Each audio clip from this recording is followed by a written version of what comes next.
రైతు భరోసా పథకం విషయంలో ప్రభుత్వం చేసిన మోసాన్ని ప్రక్కదారి పట్టించడానికి రైతులలో ప్రజల్లో ఆ చర్చ రానియకుండా చేయడానికి ఈ రాష్ట్ర కాంగ్రెస్ ప్రభుత్వం చేసిన డైవర్షన్ పాలిటిక్స్లో భాగంగా పెట్టబడ్డ ఓ చెత్త కేసు ఫార్ములా ఈ కేసు. ఈ కేసు విషయంలో మేము బీఆర్ఎస్ పార్టీ నుండి మా కార్యనిర్వాహక అధ్యక్షుడు నాటి పురపాలక ఇండస్ట్రియల్ శాఖ మంత్రి గారు కేటీ రామారావు గారు తన పైన పెట్టిన కేసు ఏదైతే ఉందో దానికి సంబంధించి మేము ప్రజల్లో వాస్తవాలను చెప్తూ ప్రభుత్వం యొక్క ఉద్దేశాన్ని ఎండగడుతూ ఎప్పటికప్పుడు రైతాంగాన్ని మేల్కొల్పుతూ ప్రయత్నం చేస్తూనే మరొక వైపు చట్టపరంగా మాకున్న అన్ని అవకాశాలను కూడా వినియోగించాలి. కాబట్టి తను ఒక పౌరుడిగా తనకున్న అవకాశాలని వినియోగించుకోవడం కొరకు ఈ నిరాధారమైన ఆరోపణల విషయంలో అసలు దీంట్లో నా మీద పెట్టబడ్డ కేసు అక్రమం అని చెప్పి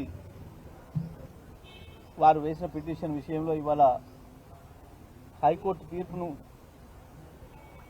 తీసుకొని పాపం కాంగ్రెస్ నాయకులు సంబురాలు చేసుకుంటున్నారు. సంతోషం, మీ పనికి అంతే. మేమేమో రైతులకు సేవ చేసి రైతు బంధు ఇచ్చి సంబురాలు చేసుకున్నాం, మీరు కేసులతో సంబురాలు చేసుకుంటున్నారు. కాంగ్రెస్ పార్టీకి బీఆర్ఎస్ పార్టీకి ఉన్న తేడా ఏంటంటే మేము 24 గంటల కరెంట్ ఇచ్చి సంబురాలు చేసుకున్నాం ప్రజలతో కలిసి, ఇంటింటికి మంచినీళ్ళు ఇచ్చి సంబురాలు జరుపుకున్నాం, ప్రజలతో సంబురాలు చేపించినాం, 1.5 ఎకరాలకు నీళ్ళు ఇచ్చి 3.5 కోట్ల టన్నుల పంట పండించి రైతులతో సంబురాలు చేసుకునే వాతావరణం తీసుకొచ్చినాం. భారతదేశంలో వ్యవసాయ రంగంతో పాటు అనేక రంగాల్ని నెంబర్ 1గా చేసి ఈ రాష్ట్రం తలెత్తుకొని నిలబడే విధంగా, నేను తెలంగాణ పౌరుని అని చెప్పి గర్వపడే విధంగా కేసీఆర్ గారి నాయకత్వంలో ఈ రాష్ట్రాన్ని తయారు చేసి ప్రతి తెలంగాణ బిడ్డ సంబురాలు జరుపుకునే వాతావరణాన్ని మేము సృష్టించినాం.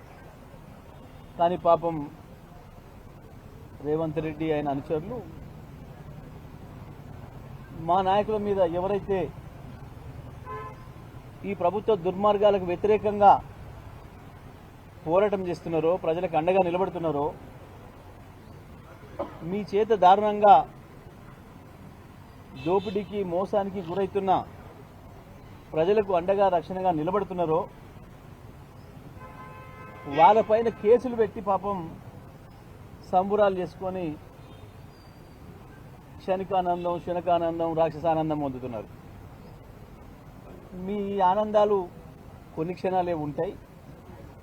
తప్పకుండా న్యాయమే గెలుస్తుంది, అందులో సందేహం లేదు. మాకు ఇంకా చాలా అవకాశాలు ఉన్నాయి. ఒకవైపు లీగల్గా చట్టపరంగా ఉన్న అవకాశాలని వినియోగించుకుంటూనే మరొక వైపు ప్రజాక్షేత్రంలో మిమ్మల్ని ఎండగడతాం, మిమ్మల్ని దోషులుగా నిలబెడతాం, ప్రజల చేతనే మీకు శిక్ష వేపిస్తాం, అందులో సందేహమేం లేదు. మేము మళ్ళీ చెప్తున్నాం, రాసి పెట్టుకోండి,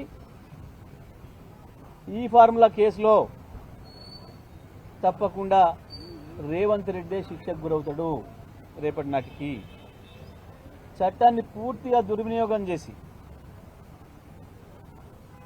లేనివి సృష్టించి ఒకరిద్దరు తాబేదారులైన అధికారులను అడ్డం పెట్టుకొని మీరు చేస్తున్న కుట్రలు కుయుక్తులు మీ పన్నాగాలు ఎంతకాలం సాగవు. చట్టం చాలా పెద్దది, చాలా గొప్పది. మీరు తాత్కాలికంగా చట్టాన్ని దుర్వినియోగం చేసినా అంతిమంగా న్యాయమే గెలిచేది, అందులో సందేహం లేదు.